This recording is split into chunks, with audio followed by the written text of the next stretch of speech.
Hey, it's Matt with AppliancePartsPros.com. Today we're going to show you how to test and replace the shift actuator on your GE top-load washer. It shifts the transmission from agitate to spin by engaging with the clutch to shift the transmission. If it fails, the washer won't spin. Before we jump in, don't forget to like this video and subscribe to our channel for more DIY appliance repair tips. Let's get started on getting your washer back to peak performance. With over 2 million products in stock and the know-how to help you do it yourself, we are AppliancePartsPros.com. In this video, we're going to use large adjustable pliers, the ratchet, the extension, a 3/8" socket, a multimeter with narrow pin extensions, and a towel. Safety should always come first, so make sure to unplug the washer or turn off the circuit breakers to avoid electrocution. Also make sure to turn off the hot and cold water supplies. We'll have to go around back and use the 1/4" nut driver to remove the access panel. Once you have the screws out, you just kind of lift up on the bottom and slide it to the right to release the locking tabs. Once you have it off, you can set it aside. We just need to tilt the control panel forward. You just have to pull back on it to release the locking tabs and rotate it up and lay it on top of the washer. If you're getting an error code for the shift actuator switch, it could be that the switch on the actuator has failed, or the motor isn't working and the shift actuator could be bad.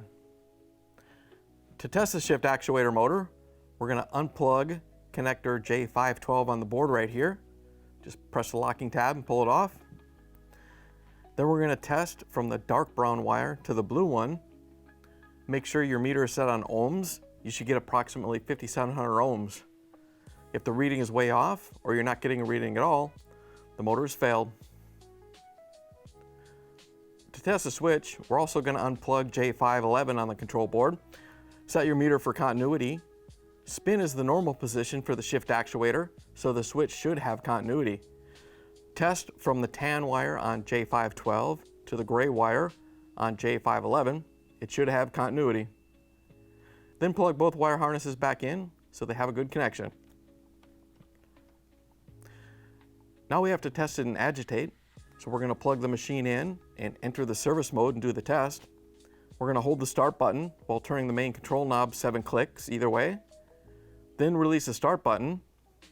Then turn the knob clockwise until the lights on the display match test 15. Once you hear the washer start to agitate, hit the start button to pause the test and then unplug the washer. Then unplug wiring harnesses J512 and 11 again and test from the tan to the gray wires. It should not have continuity while on agitate. If the motor or switch is bad, then the shift actuator is bad and it has to be changed. Ours look bad, so we're going to change it out. Go ahead and reconnect the wire harness back to the control board. Make sure it locks on so you get a good connection. Once the test is done, you want to put the control panel back on. Just rotate it over and line up the tabs and push it forward. Then we can put the access panel back on. You want to line up the tabs and slide it to the left and use the 1/4" nut driver to put the screws back in. Since we have to tilt the washer back, we're going to put a towel on to catch any water that may spill. Then remove the fill hoses with the large adjustable pliers. Make sure you label them so you don't mix them up. Then go around to the front and carefully tilt the washer back. We have to remove the cover, so we're going to use a 3/8" socket with a ratchet and an extension to remove the 3 bolts to hold the cover on. The lower one has the ground wire on it, so make sure you get it off. First, reach up and unplug the wiring harness. There's a locking tab you have to press to take it off. Then use the 3/8" socket with the ratchet and the extension to remove the 2 bolts to hold the shift actuator on. Once you have it free, you can pull it off a washer. Here's the old shift actuator next to the new one. If you already have one of these, great. If not, you can get it at AppliancePartsPros.com. To put the new shift actuator in, slide the actuator arms up into the clutch. Then use the 3/8" socket with the ratchet and the extension to put the bolts back in. Grab the wiring harness and plug it in. Make sure it locks and you get a good connection. Put the cover back in place and use the 3/8" socket with an extension and the ratchet to put the 3 bolts back in. Make sure the ground wire goes on the lower bolt.